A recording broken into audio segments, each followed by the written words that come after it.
অ্যাডমিশনে তোমার প্রস্তুতি যত ভালোই হোক না কেন, কিছু কমন মিস্টেক্স আছে, কিছু ভুল আছে, যেই ভুলগুলো তোমাকে পুরো অ্যাডমিশন জুড়ে ভোগাবে।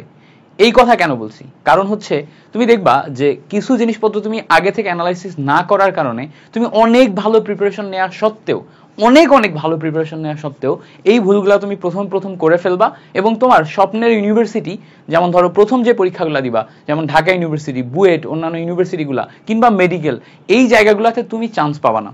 আর যখন তুমি চান্স পাবা না, তখন পরবর্তী ইউনিভার্সিটি যে কোনো একটাতে যে কোনো সাবজেক্টে চান্স পাওয়ার পরে তোমার মনে হবে যে আমি এই ভুলগুলো যদি না করতাম তাহলে হয়তো আমার স্বপ্ন পূরণ হতো, ইস আমি যদি এই ভুলগুলো না করতাম, ইস আমাকে যদি কেউ এই কথাগুলো বলতো তাহলে হয়তো আমি আমার স্বপ্নের ইউনিভার্সিটিগুলোতে চান্স পেয়ে যেতাম। সো ওই ভুলগুলা আমি চাই তুমি না করো, তুমি আগে থেকে সাবধান হও। কিন্তু তুমি যদি এই ভিডিওটা দেখেও থাকো, এই ভিডিওটা দেখার পরপরই তোমার ভিতরে এক ধরনের সচেতনতা বা অ্যাওয়ারনেস ক্রিয়েট হবে, যেটার মাধ্যমে তুমি নিজেকে ওই জায়গা থেকে একটু হলেও অ্যাডাপ্ট করে বেটার একটা পজিশনে নিয়ে যাইতে পারবা। বা হয়তো পরীক্ষার হলে যে ওই সেম ভুলটা করার সময় তুমি মনে করবা যে মিল্টন ভাই কথাটা বলছিল, এই ভুলটা করা যাবে না। সো চলো আমরা কয়েকটা কমন মিস্টেক দেখি, যেই জায়গাগুলা তোমাকে হয়তো পুরো অ্যাডমিশন জুড়ে ভোগাবে। প্রথমে আসো এক্সাম হল প্রেশার। এক্সাম হল প্রেশার হচ্ছে আমাদের সাথে অনেকেরই ঘটে। তুমি অনেক ভালো প্রিপারেশন নিছো, বাট তুমি পরীক্ষার হলে যে অনেক বেশি প্যানিক করো, প্যানিক অ্যাটাক হয় তোমার, তুমি প্রেশার সামলাইতে পারো না, তোমার মাথা আউলে যায়, হঠাৎ করে কয়েক সেকেন্ডের জন্য, কয়েক মিনিটের জন্য তোমার মাথা একদম ব্ল্যাঙ্ক হয়ে যায়। যদি এরকম হয় তাহলে তুমি এক্সাম হল প্রেশার এই ফিনোমেনাতে ভুগতেছো। তুমি যদি এই জায়গা থেকে বেরোইতে না পারো তাহলে এরকম অনেক ক্ষেত্রে ঘটবে যে তুমি এক্সাম হলের প্রেশার সামলাইতে না পারার কারণে জানা জিনিস ভুল করে আসবা। তুমি পারো, বাট তুমি ভুল জায়গায় আসবা। তুমি আশেপাশের মানুষজন দেখে যদি নার্ভাস হয়ে যাও, তুমি যখন এক্সাম দিতে যাবা তখন এটা জেনুইন যে তোমার আশেপাশে যারা বসে থাকবে সবাই অপরিচিত মানুষ, কেউ তোমার পরিচিত না। তো ওই অপরিচিত মানুষ যারা আছে তাদেরকে দেখে তোমার খুব ফোমো ফিল হবে, ফেয়ার অফ মিসিং আউট, তোমার নিজেকে একা মনে হবে, অ্যালোন মনে হবে। তো ওই মোমেন্টে দাঁড়ায় তোমার যদি মনে হয় যে ওরা সবাই আমার চেয়ে বেশি যোগ্য, ওরা পারবে, আমি পারবো না, এটা যদি তোমাকে মানসিকভাবে প্রেশার দেয় তাহলে নিশ্চিতভাবে তুমি পরীক্ষায় খারাপ করতে পারো। এই যে জিনিসটা, এটাকে বলে এক্সাম হল প্রেশার। সো তোমাকে এখন থেকেই কোচিং গুলাতে বা বাসায় বসে বসে একা একা পর্যাপ্ত পরিমাণ পরীক্ষা দিতে হবে, মাইন্ডসেট ওইভাবে ডেভেলপ করতে হবে, এবং তোমার মাথার ভিতরে ঢুকায় রাখতে হবে যে পরীক্ষার হলে যারা পরীক্ষা দিতে যাচ্ছে ওরা আমার মতো স্টুডেন্ট, ওদের রেজাল্টটা আমার মতোই হবে, আমি ওদের চেয়ে বেটার পারফর্ম করে আসতে পারবো। ইট ডাজেন্ট ম্যাটার ওরা কি পরীক্ষা দিচ্ছে, আমি কতটুকু ভালো পরীক্ষা দিচ্ছি, ইট ইজ ম্যাটার। আমি ভালো পরীক্ষা দিলে আমি চান্স পাবো, আমি যদি ভালো পরীক্ষা না দিই তাহলে আমি চান্স পাবো না। এই জিনিসটা মাথায় রেখে তুমি যদি পরীক্ষার হলে ঢুকতে পারো এবং এটা তুমি যদি এখন থেকে প্র্যাকটিস করতে পারো তাহলে হয়তো তুমি একটা বড় ধরনের বিপদ থেকে বাঁচতে পারো। দ্যাটস ইট, এটা মাথায় রাখো। ওকে, সো চলো এরপরে আসি আমরা পরবর্তী পয়েন্টে। পরবর্তী পয়েন্ট হচ্ছে টাইম ম্যানেজমেন্ট। টাইম ম্যানেজমেন্ট অত্যন্ত গুরুত্বপূর্ণ একটি ফ্যাক্টর। তুমি যখন পরীক্ষার হলে যে প্রশ্ন হাতে নিয়েছো তখন ওই প্রশ্নের ভিতরে ফিজিক্স, কেমিস্ট্রি, ম্যাথ, বায়োলজি অনেকগুলো সাবজেক্ট থাকবে। সব সাবজেক্ট তুমি সমানভাবে পারদর্শী নও, সব সাবজেক্টে তুমি ভালো পারবা না। এর ভিতরে তুমি কোনটায় বেশি পারদর্শী, ওই প্রশ্ন পেপারে তুমি কোনটা আগে দাগাবা, কোনটা পরে দাগাবা, এইটা তোমাকে প্রায়োরিটি সেট করা লাগবে এবং তোমাকে টাইম ম্যানেজ করা লাগবে যে আমি ফিজিক্সে এতটুকু দিব, কেমিস্ট্রিতে এতটুকু দিব, ম্যাথে এতটুকু দিব, বায়োলজিতে এতটুকু দিব। এবং তুমি কয়েকবার প্রায়োরিটি সেট করে সব প্রশ্নে গ্রো থ্রো করে তুমি যেগুলা পারবা সেই সব প্রশ্নগুলার একদম কারেক্ট আনসার দাগিয়ে আসবা।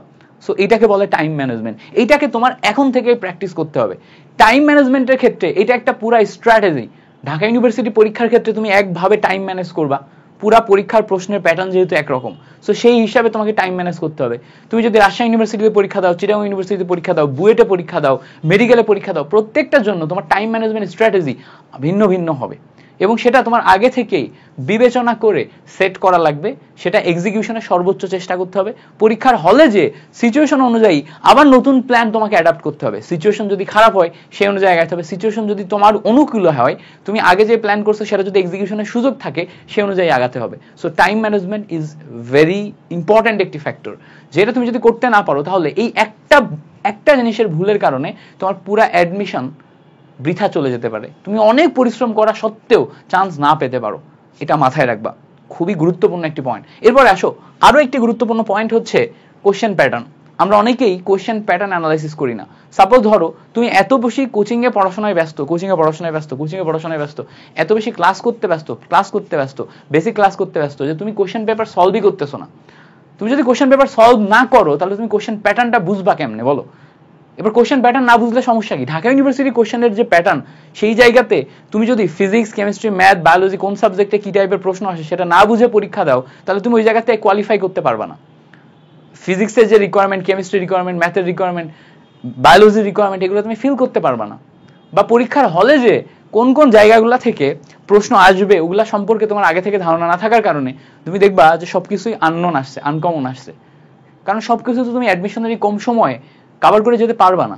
সো কোশ্চেন প্যাটার্ন অ্যানালাইসিস করে বুঝে যেতে হবে। এবার ধরো তুমি পরিপূর্ণভাবে প্রিপারেশন নিছো ঢাকা ইউনিভার্সিটির জন্য, বা ঢাকা ইউনিভার্সিটিতে সামাও তোমার হয় নাই, এরপর রাজশাহী ইউনিভার্সিটি, চিটাগাং ইউনিভার্সিটি, অন্যান্য ইউনিভার্সিটিগুলোর যে কোশ্চেন প্যাটার্ন এগুলোর সাথে তোমার অ্যাডজাস্ট না।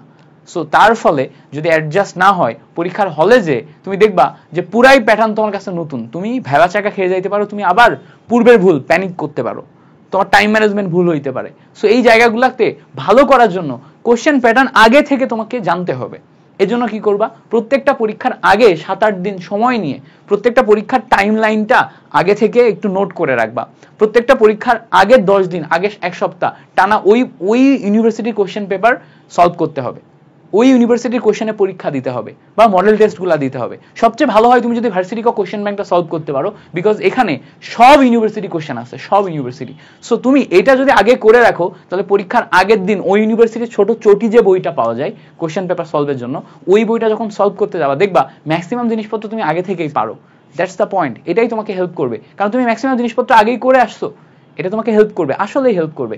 এই জন্য আগে থেকে ভার্সিটি কোশ্চেন ব্যাংক সলিউশন করে ফেলো। যদি ভার্সিটি কোশ্চেন ব্যাংক সলিউশন করতে যে তুমি আটকে যাও, তাহলে আমাদের কোশ্চেন ব্যাংক সলিউশন কোর্স ক্লাসগুলোর হেল্প নিতে পারো। এর জন্য আমাদের ওয়েবসাইটে যাবা, আমাদের ওয়েবসাইট থেকে তুমি এটাতে এনরোল করতে পারবা। আমি বলতেছি না আমার কোর্স আসে বলে তোমাকে আমি বলতেছি না, এরকম অনেক স্টুডেন্ট আছে আমরা জানি যারা একা একা সলভ করতে যে আটকে যায়, এরপরে যে তারা সলভই করে না, এরপরে যে তারা যেহেতু সলভ করে না, এবার সলভ না করার কারণে তারা কোশ্চেন প্যাটার্ন সম্পর্কে জানে না, কোশ্চেন পেপারগুলো সম্পর্কে জানে না, রিপিট কোশ্চেনগুলো তারা ভুল করে আসে। তাদের কাছে রিপিট কোশ্চেনগুলো কঠিন মনে হয়, বাট রিপিট কোশ্চেন কখনো তোমার কাছে কঠিন মনে হওয়া উচিত না। এই জন্য বলতেছি তুমি যদি একা একা সলভ করতে পারদর্শী হও, তোমার কখনোই আমাদের কোনো কোর্সে ভর্তি হওয়ার দরকার নেই, বিশেষ করে কোশ্চেন ব্যাংক সলিউশন কোর্সে। বাট তুমি যদি একা একা পারদর্শী না হও, 2টা 3টা 5টা সলভ করতে তোমার যদি মাথা আটকে যায়, তাহলে তোমার উচিত কোশ্চেন ব্যাংক সলিউশন কোর্সগুলোর ক্লাসগুলা করে অন্তত প্রত্যেকটা কোশ্চেনের ব্যাখ্যা ক্লিয়ার করে নিজের মাথার ভিতর ঢুকিয়ে রাখা। ঠিক আছে? যারা যারা এই পেপার কোশ্চেন ব্যাংক সলিউশন কোর্সে ভর্তি হতে চাও আমাদের ওয়েবসাইটে যাবা। আর যারা হচ্ছে কোশ্চেন ব্যাংক সলিউশন কোর্সে ডিসকাউন্ট চাও, ডিসকাউন্টের মেয়াদ শেষ হয়ে গেছে, যারা ডিসকাউন্ট চাও আমাদের হোয়াটসঅ্যাপ নাম্বারে যোগাযোগ করবা। আমাদের হোয়াটসঅ্যাপ নাম্বারে যোগাযোগ করলে আমাদের টিম থেকে তোমাদেরকে কুপন কোড দিয়ে দিবে। কুপন কোড পাইলে তোমরা কিছুটা হলেও কম টাকায় ভর্তি হতে পারবা। ঠিক আছে? কোশ্চেন ব্যাংক সলিউশন একটু প্রিমিয়াম টাইপের কোর্স, এই জন্য প্রাইস অনেক বেশি। আচ্ছা, এটা তো বুঝলাম। এরপর আসো আমরা পরবর্তীতে যাই। পরবর্তীতে হচ্ছে রিভিশন ম্যাটেরিয়াল। রিভিশন ম্যাটেরিয়াল আরেকটা গুরুত্বপূর্ণ ফ্যাক্ট, যেটা যদি তুমি মেইনটেইন না করো তাহলে তুমি বিপদে পড়বা। ব্যাপারটা কি তোমাকে বলি। ঢাকা ইউনিভার্সিটি, রাজশাহী ইউনিভার্সিটি, অন্যান্য ইউনিভার্সিটি, তারপরে ইঞ্জিনিয়ারিং ইউনিভার্সিটিগুলো, মেডিকেল, এর পরীক্ষা যখন পরপর চলবে, একটা পরীক্ষা থেকে আরেকটা পরীক্ষার মাঝখানে সময় খুব কম থাকবে। এই কম সময়ের ভিতরে তোমার নিজস্ব পড়াশোনাগুলো মাথার ভিতরে যদি রিভিশন না থাকে, তাহলে রিভিশন জিনিসপত্রগুলা তুমি পরের পরীক্ষায় যে এক্সিকিউট করতে পারবা না। প্রশ্ন প্যাটার্ন তো তোমাকে জানতেই হবে। এছাড়া এক্সিকিউশনের জন্য তুমি যা পারো সেগুলো তো ঝালাই করা প্রয়োজন। এখন তুমি কি পারো এটা যদি তুমি 20, 25, 50টা বই থেকে অল্প অল্প করে পড়ো, 10টা 15টা বই থেকে অল্প অল্প করে পড়ো, ওই 10টা 15টা বই তুমি কোথাও ক্যারি করতে পারবা না। এমন অনেক হবে তোমাকে যে বিভিন্ন ইউনিভার্সিটিতে যে সেখানকার হলে থাকা লাগবে, মসজিদে থাকা লাগবে, ফ্রেন্ডের বাসায় থাকা লাগবে, সিনিয়রের বাসায় থাকা লাগবে, সিনিয়রের মেসেজে থাকা লাগবে, ওই জায়গাগুলোতে তুমি এত এত বই ক্যারি করতে পারবা না। এই জন্য তোমার কাছে যদি অল্প কিছু রিভিশন ম্যাটেরিয়াল থাকে, সেই ম্যাটেরিয়ালগুলা তুমি ক্যারি করে বা সেই ম্যাটেরিয়ালগুলো পরীক্ষার আগের দিন রিভিশন করে তুমি অনায়াসে পরীক্ষা দিতে পারো। তো সেই ক্ষেত্রে কি কি হতে পারে, যেমন ধরো টোটাল কেমিস্ট্রির উপরে তোমার নিজের করা একটা অথবা তোমার কোনো ফ্রেন্ডের করা হ্যান্ড নোট, সুন্দর একটা হ্যান্ড নোট, গোছানো হ্যান্ড নোট, সেটা তুমি রাখতে পারো। সেই হ্যান্ড নোট হইতে পারে আমাদের কেমিস্ট্রি কোর্সের হ্যান্ড নোট। যেমন ধরো আমি তোমাকে উদাহরণ দিলে বুঝবা। আমাদের যে কেমিস্ট্রি কোর্স আছে, আমরা কেমিস্ট্রি কোর্সে স্টুডেন্টদের হ্যান্ড নোট প্রোভাইড করি। ধরো আমাদের যে ব্রেকিং ভার্সিটি কেমিস্ট্রি কোর্স যেটা আছে, এই ব্রেকিং ভার্সিটি কেমিস্ট্রি কোর্সে আমরা টোটাল যত ক্লাস করিয়েছি, ক্লাসগুলো শেষ হয়ে যাওয়ার পরে আমরা স্টুডেন্টদের কাছ থেকে হ্যান্ড নোট কালেক্ট করি। সবচেয়ে বেস্ট হ্যান্ড নোট কে করছে, যেমন ধরো নেটওয়ার্ক একটু স্লো আছে, এই যে আমাদের ব্রেকিং ভার্সিটি কেমিস্ট্রি এই কোর্সের ভিতরে আমরা ঢুকলাম। এই যে ব্রেকিং ভার্সিটি কেমিস্ট্রির ভিতরে খেয়াল করো, হ্যান্ড নোট সাবমিশন বলে আমাদের একটা ফোল্ডার আছে। Announcement, class note material, hand note submission. এই হ্যান্ড নোট সাবমিশনের ভিতরে স্টুডেন্টরা যারা যারা হ্যান্ড নোট করছে তারা হ্যান্ড নোটগুলো সাবমিট করে। এবার এখানের যে হ্যান্ড নোটগুলো আছে, কারো কারো খুব সুন্দর হাতের লেখা আছে, কারো কারো মোটামুটি হাতের লেখা আছে, কেউ কেউ খুব সুন্দর গোছায় হাত মানে হ্যান্ড নোটগুলা করে। এই জায়গাতে যে হ্যান্ড নোটগুলা পাওয়া যায় এগুলো খুব কম্প্যাক্ট হয়, আবার আমরা ক্লাসে যা পড়াই সেগুলাই হয়। সো তুমি একটা কাজ করতে পারো, রিভিশন ম্যাটেরিয়াল হিসেবে এই টাইপের যে নোটগুলা আছে ভাইয়া, এই নোটগুলা তুমি হচ্ছে প্রিন্ট করে নিতে পারো। এই দেখো এখানে হচ্ছে তারা হ্যান্ড নোট সাবমিট করছে, যেমন দেখো পরিমাণগত hand note by Sadman Rafi. So এরকম হ্যান্ড নোটগুলো তারা সাবমিট করে। এই যেমন দেখো আজকে আমরা মারুফের পরিবেশ রসায়নে হ্যান্ড নোটটা এখানে সাবমিট করে দিছি, পরিবেশ রসায়নে আরেকটা হ্যান্ড নোট আমরা এখানে সাবমিট করছি। সো এই হ্যান্ড নোটগুলা কি হয়, অত্যন্ত গোছানো হওয়ার কারণে, এই হ্যান্ড নোটগুলা অত্যন্ত গোছানো হওয়ার কারণে তুমি অনায়াসে এই হ্যান্ড নোটগুলা ওই মেইন ক্লাসের, যেহেতু মেইন ক্লাসের আবার অত্যন্ত গোছানো, আবার কোশ্চেন ব্যাংক অ্যানালাইসিস করে করা, সবাই সেম জিনিসই পড়তেছে, ওগুলা তোমার রিভিশন ম্যাটেরিয়াল হিসেবে প্রিন্ট করে নিলে খুব সুন্দর বা দারুণভাবে কাজ করে।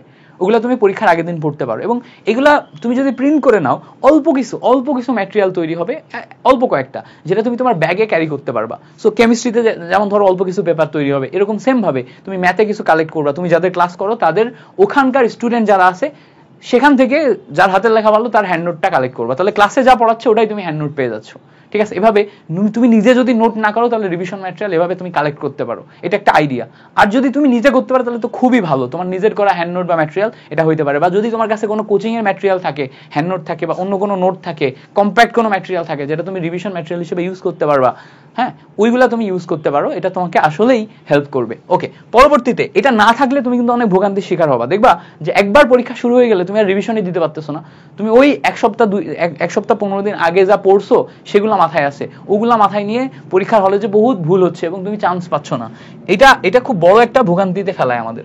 লাস্ট অফ অল অ্যাকুরেসি অত্যন্ত গুরুত্বপূর্ণ একটি ফ্যাক্টর। কেন বলতেছি, বিকজ তুমি পরীক্ষার হলে যে যদি হ্যান্ড ক্যালকুলেশন ভুল করে আসো, প্রশ্নগুলা যদি অল্পের জন্য ভুল করে আসো বা কাছাকাছি আনসারগুলো ভুল করে আসো, এটা তোমাকে অনেক ভোগাবে ভাইয়া, আমি দেখছি এটা অনেক ভোগায়। সো অ্যাকুরেসি মেইনটেইন করার জন্য তোমাকে অনেক আগে থেকে প্রত্যেকটা প্রশ্ন তুমি কারেক্ট দাগাচ্ছ কিনা এটার উপর খেয়াল করতে হবে। সো বেশি এক্সাম দাও এবং এক্সামের ভিতরে তুমি যেগুলো পারো এগুলো যেন ভুল না হয় এটা মেইনটেইন করো।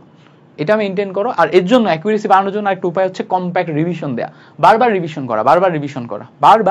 করা। ঠিক আছে, সো এই ছিল মোটামুটি এই ব্যাপারে তোমাদের প্রতি আমার সাজেশন। যারা আমার কোর্সগুলোতে ভর্তি হইতে চাও তাহলে আমাদের ওয়েবসাইট বিদ্যার্থী.org তে যাবা, বিদ্যার্থীতেই তুমি সমস্ত ক্লাসগুলো পেয়ে যাবা। জাস্ট টাকা দিয়ে কোর্স কিনলেই, তুমি জাস্ট পেমেন্ট করে ওখানে লগ ইন করে পেমেন্ট করলেই তুমি ওখানে আমাদের সমস্ত সাজানো ক্লাসগুলো পেয়ে যাবা। আমাদের বিভিন্ন কোর্স আছে, যেমন ধরো সবচেয়ে গুরুত্বপূর্ণ 50টা টপিকের কোর্স আছে, খুব কম্প্যাক্ট 13-14 ঘন্টার ভিতরে পুরা কেমিস্ট্রিটাকে সাজাই দিছি, সবচেয়ে গুরুত্বপূর্ণ 50টা টপিকের কোর্স, ওইটা তুমি করতে পারো। ওইটা করলে তোমার কেমিস্ট্রি কম টাকায় গুছিয়ে যাবে। আর তুমি যদি চাও একটু ব্রড পড়বা, 40 থেকে 50 ঘন্টার ভিতরে সমস্ত জিনিসপত্র কম্প্যাক্ট হইতে পড়বা, সমস্ত টপিক পড়বা, শুধুমাত্র 50টা টপিক পড়বা না, সমস্ত টপিক পড়বা, তাহলে আমাদের ব্রেকিং ভার্সিটি কেমিস্ট্রি কোর্সে জয়েন করতে পারো। ওখানেও আমরা যেভাবে তোমাদের প্রত্যেকটা চ্যাপ্টার গুছিয়ে দিছি, যে কারোর থেকে রিভিউ নিও। আমি তো অনেকগুলো ব্যাচে ক্লাস নিতেছি, আমি ফিজিক্স সেন্টারে ক্লাস নিতেছি, আমাদের বিদ্যার্থীতে ক্লাস নিতেছি, প্রায় হচ্ছে 5-6 হাজার স্টুডেন্ট এবার পেইড ব্যাচে আমার ক্লাস করতেছে, আমার ব্যাচে আছে, ফিজিক্স সেন্টারে আছে।